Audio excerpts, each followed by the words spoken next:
Լեոնել Մեսին գաղտնագողի սողոսկեց նոու կամպի գազոն և Ռոնալդուն կրկին մրցավարների հետ կռիվ է անում ախպեր։ Սալահինը ընդհանրապես։ Կիլիան Մբապեն 2024-ին գնել էր այդ ակումբի 80% բաժնեմասերը։ Ժամանակը ցույց տվեց, որ իմ նախագահ վաճառեց ակումբը։ Ես նաև զարմացա, որ բարձր աշխատավարձի եւ իր սեփական սնապարտության համար նա անցավ հայկական ֆուտբոլի գլխավոր գործանիչների ճամբար։ Ասում են նաև, որ նա իր հետ տարել է համարի շամպունները։ Լեոնել Մեսին գաղտնագողի սողոսկեց նոու կամպի գազոն և սրտաճմլիկ պոստ արեց Ինստագրամում, շատ ուզիչ էր, մենք նույնպես սողոսկում ենք ձեր հեռախոսների, կոմպերի, տաբլետների, չգիտեմ էլ ինչերի մեջ, ողջույն ձեզ, բայց մենք դա անում ենք բացահայտ, քանի որ դուք եք ընտրել մեզ և լավ եք արել, բաժանորդագրվեք, որ մեր կապը ավելի հյութեղ լինի։ Մեսիին միշտ ասում են այլ մոլորակային և դա վերջերս ապացուցվել է, նրան նկատել են թռչող ափսեի մեջ։ Ոնց որ հատուկ արած լինեն։ Ամեն դեպքում գլխի ձևը չի փոխվել, օրինակ ոնց որ կոմպանիինը, որովհետև գլուխը շատ է, չնայած այս անգամ մի քիչ չօգնեց, իրանց հետո կանդրադառնանք։ Իսկ Մեսիին այս բիզնես ֆորումին մասնակցելու նպատակներից մեկը բիզնեսով զբաղվելն է։ Ֆրեշնոց ա ուզում բացի։ Չէ, ապեր, դա շատ ռիսկային է, դժվար մտնի դրա տակ։ Ապագայում ցանկանում եմ բիզնեսով զբաղվել, ուզում եմ սովորել ու զարգանալ այլ ոլորտներում։ Եկեք ազգովի խորհուրդ տանք Լեոին, թե ինչ բիզնես կարելի է սկսել Ամերիկայում։ Սպասում եմ խնդալու, բայց աշխատող տարբերակ։ Ինքը մեր կոմենտները կարդում է անպայման։ Եվ ամենակարևորը, կարծես այս զրույցը կազմակերպված լիներ Ռոնալդուին ինադու։ Հիշում եք նախորդ թողարկումը Ռոնալդուի ասածները։ Եթե չեք տեսել, գնացեք անպայման նայեք, շատ հետաքրքիր է։ Ու հիմա Մեսիի ասածները լրիվ հակառակն է ստացվում։ Դժվար է բացատրել, թե ինչ զգացի աշխարհի գավաթը հաղթելուց, երևի կարող եմ համեմատել երեխայիս ծնունդի հետ միայն։ Ու այստեղ լրիվ վերջնականապես պարզ է դառնում, որ այս երկուսին համեմատելու ուղղակի եզր չկա ընդհանրապես։ Նրանք թե ֆուտբոլային առումով, թե որպես մարդ առումով տարբեր են։ Համ էլ Մեսին շատ էմոցիոնալ է ու կապված է իրեն հարազատ բաների հետ։ Օրինակ, այս ֆորումից, զրույցից հետո միանգամից նստելա ինքնաթիռ ու թռել է իր համար մի շատ հարազատ վայր, նոու կամպ, դրանից երկրորդ մասում կխոսենք, անպայման մնացեք, շատ հետաքրքիր է։ Իսկ մինչ այդ Ռոնալդուն կրկին մրցավարների հետ կռիվ է անում ախպեր։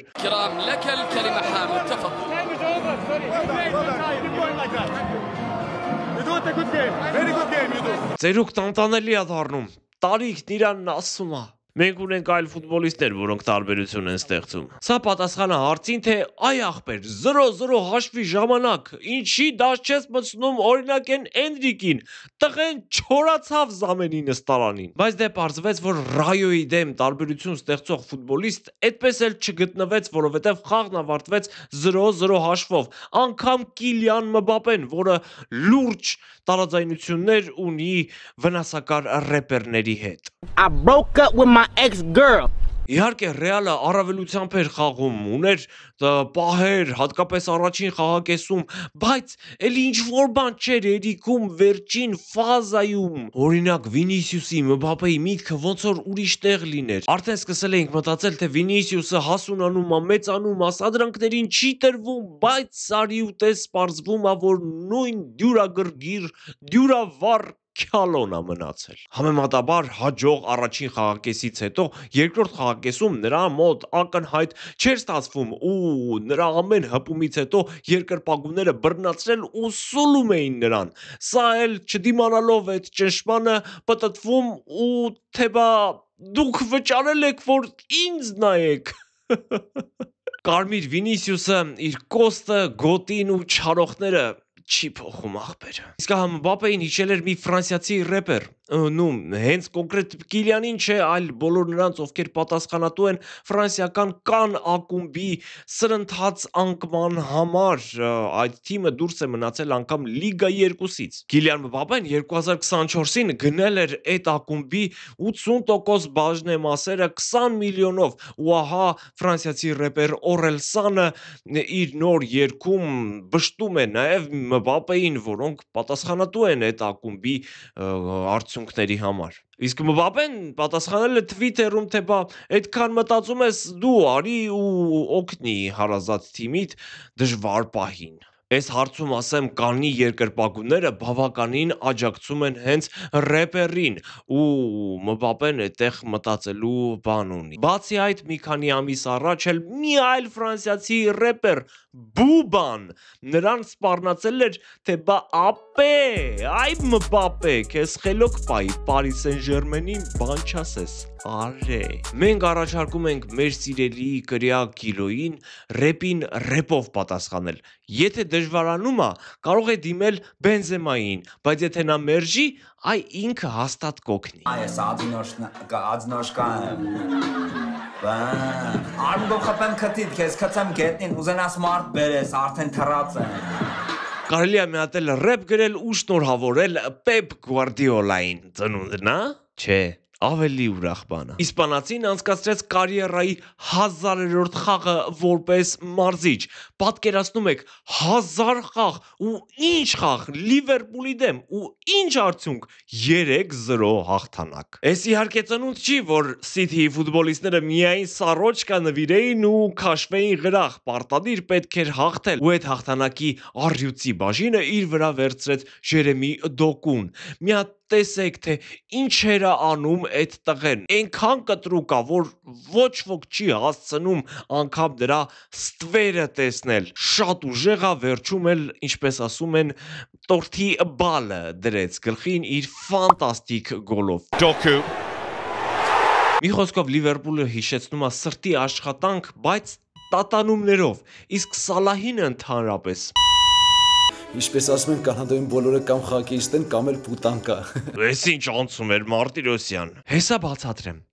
Կանադան էլ մերպես ոչ ֆուտբոլային երկիր է։ Այնտեղ մոդա են ձմեռային մարզաձևերը։ Դրա համար էլ ձմեռն եկել էր ու ֆուտբոլը սարքել խոկեյ։ Կանադայի Պրեմիեր լիգայի եզրափակում խաղի ժամանակ ձնաբուկ է սկսվել, ձնակոլոլ ու ֆուտբոլիստները ստիպված են եղել աշխատակիցների հետ մաքրել ձյունը, ձնագնդի խաղալ, ձենեմարտ սարքել ու տենց շարունակ։ Այդ տենց ցուրտ է Կանադայում։ Սակայն դա չի խանգարել, որ Օտավայի ֆուտբոլիստ Դավիթ Ռոդրիգեսը իսպիսի մկրատ գոլ խփի ապշեցնի կանադացիներին ու հաղթանակ պարգևի իր թիմին այդ ձնառատ խաղում։ Եկեք արագ ծանոթանանք առաջիկա խաղերին, որից հետո հայկական ֆուտբոլային ինտրիգոտ կացանե եւ Մեսսի առեղծվածային այցը Camp Nou։ Նոյեմբերի 13-ին մունդիալի որակավորման 5-րդ տուրում Հայաստանը կընդունի Հունգարիային, իսկ Իռլանդիան Պորտուգալիային, Անգլիան էլ կընդունի սերբերին, Ֆրանսիան ու Ուկրաինան էլ իրար դեմ դուրս կգան։ Կրկին միջազգային դադար ու կրկին հայոց ֆուտբոլային կացան սկսեց բլբլթալ։ Հրապարակվեց ազգային հավաքականի հայտացուցակը, Եղիշե Մելիքյանը ասուլիս հրավիրեց ու խոսեց իր ֆեդերացիայի նախկին եւ ներկա հարաբերություններից, Տիգրան Բարսեղյանից, իր թիմից Փյունիկից նախկին ու այստեղ ստոպ։ Պարզվում է իր եւ Փյունիկի նախկին սեփականատեր Արթուր Սողոմոնյանի հարաբերությունները այդքան էլ հարթ չեն եղել։ Առաջի հերթին իմ քննադատությունը եղել է իմ ակումբի համար, Փյունիկ ֆուտբոլային ակումբի համար եւ իմ նախագահի համար։ Ժամանակը ցույց տվեց, որ իմ նախագահան վաճառեց ակումբը, նոր նախագահան գալով ղեկավարությունը շատ լավ հարաբերությունների մեջ էին։ Մելիքյանի խոսքից կարելի է ենթադրել, որ խնդիրը հենց Սողոմոնյանի մեջ է եղել։ Նոր սեփականը տիրոջ գալով խնդիրները լուծվել են ու ամեն ինչ կարգավորվել։ Ու Սողոմոնյանի արձագանքը չուշացավ։ Ես նաև զարմացա, որ բարձր աշխատավարձի եւ իր սեփական սնապարտության համար նա անցավ հայկական ֆուտբոլի գլխավոր կործանիչների ճամբար։ Ինտրիգային է ստացվել նաև Լեո Մեսսիի այցելությունը իր հարազատ Nou Camp։ Դրա մասին արգենտինացին հայտնել է Instagram-ում ու որից հետո ակումբում ապուշ են կտրել, թե ինչպես է նա հայտնվել այնտեղ, որովհետև ոչ ոքի հետ չի համաձայնեցրել այցը։ Սակայն մինչ այդ տեսնենք, թե ինչպես խաղաց Բարսելոնան Սելտայի հետ։ Վիգոենք միշտ էլ բոլորի համար տհաճ ու անցանկալի մրցակից են եղել, բայց ոնց երևում է ոչ էս անգամ, չնայած Բարսան պաշտպանությունում էլի բաց դռների օր էր հայտարարել։ Լևանդովսկին իր վերադարձը նշանակում պլանավորեց ոչ ավել ոչ պակաս հետտրիկով, լավ խաղաց նաև Լամին Յամալը, հարձակման գիծը խոդի էր, բայց նրանք շարունակում են առաջնորդվել, եթե մեզ խփում եք, մենք ավելի շատ կխփենք կարգախոսով։ Կամ էլ նրանք օգտագործել են No Camp-ի նոր սենյակը նախախաղային մարզումից առաջ։ Այստեղ ունենք գաղտնի դուռ, որը տանում է մատուռ։ Լևան հաստատ օգտվել այդ մատուռից, բայց ես կատակ էի անում, ինքը չէ։ Լավ կատակը մի կողմ, իրոք ֆանտաստիկ ստադիոն է ստացվում, այնքան լավը, որ Մեսսին չդիմացավ, Ամերիկայից թռավ եկավ, որ մտնի։ Բայց ոնց մտավ։ Հայ դա փորձում են հասկանալ կատալոնական ակումբում արդեն 3 օր է։ Կա վարկած, որ շինարարական կազմակերպությունը, որը արդեն 6 տարի է սարքում է ստադիոնը, նրանք են թողել։ Բայց ես ավելի հակված եմ, որ նա շատ սողանցքներ գիտի Camp Nou-ում չնայած վերականգնմանը։ Ամեն դեպքում, որքան էլ առեղծվածային, որքան էլ չբացահայտված լինի այցը, կատալոնական ակումբը իր պաշտոնական Twitter-յան էջում գրել է, որ ինչ պայմաններով էլ լինի, Մեսին միշտ սպասված է իր տանը։ Սիրտս մի տեսակ ճմլվեց։ Ինչ է կարծում, երբ կվերադառնա Մեսին ու ամենակարևորը, ինչ կարգավիճակ կունենա Բարսայում։ Լուիս Դիասը Աշրաֆ Հակիմիին հիվանդանոց ուղարկելուց ու մի քանի րոպե տխրելուց հետո արարեց այս շեդևրը։ Ճիշտ է, դա չօգնեց Բավարիային, որովհետև կոմպանին կորցրեց առաջին միավորները այս մրցաշրջանում։ Գրեթե նույնն էր Արսենալի պարագայում։ Սանդերլենդը չվախեցավ նույնիսկ Տրոսար անունով զինագործ պուշկայից ու վերջին վայրկյաններին կարողացավ պոկել ոչ ոքին զինագործների հետ խաղում։ Նեյմարը Վինիսիուսից օրինակ վերցնելով դժգոհել է, որ իրեն փոխարինել են, թե բա նենցա կապտիցաղում ոնց որ մի հատ հույժ կարևոր ուժեղ ֆուտբոլիստ է։ Մանչեսթեր Յունայթեդում լրիվ հաբրկել են։ Հերիք չի, մրցաշարային աղյուսակի տասնյակում են, առաջին տասնյակում։ Մբուեմոն եւ Ամորիմը ստանում են ամսվա լավագույնի կոչումը, մի բան էլ իրենց թույլ են տալիս լիաբերան ժպտալ, լրիվ սանձարձակ վիճակ։ Հայտնի փոփ երգչուհի Դուա Լիպան Բուենոս Այրեսում համերգ տալուց անմիջապես հետո տեղափոխվել է Boca Juniors, իսկ հետո River Plate, ավելի խորացնելով այդ թիմերի ակումբների դարավոր թշնամություն։ Եվ վերջում իհարկե Ժոզե Մորինյո, պորտուգալացի մասնագետը շատ մեծ պարտքեր է իր հետևից թողել թուրքական Ֆեներբախչեի համար։ Ասում են նա մնացել է հայտնի շատ թանկարժեք Four Seasons հյուրանոցի լյուքս համարներում եւ օգտվել ամեն ինչից, թողնելով իր հետևից ավելի քան 700,000 եվրոյի պարտք թուրքական ակումբի համար։ Ասում են նաև, որ նա իր հետ տարել է համարի շամպունները, խալացիկները, չստիկները, ասելով գրեք այդ լոխերի վրա, թող փակվեն։ Ինչևէ, այսօր Մեսսի մասին հատկապես շատ էր տեղեկությունները եւ հուսամ ձեզ դուր եկավ։ Եթե դուր եկավ, ապա նյութականացրեք բաժանորդագրվելով, լայքերով եւ մնացած բաներն անելով։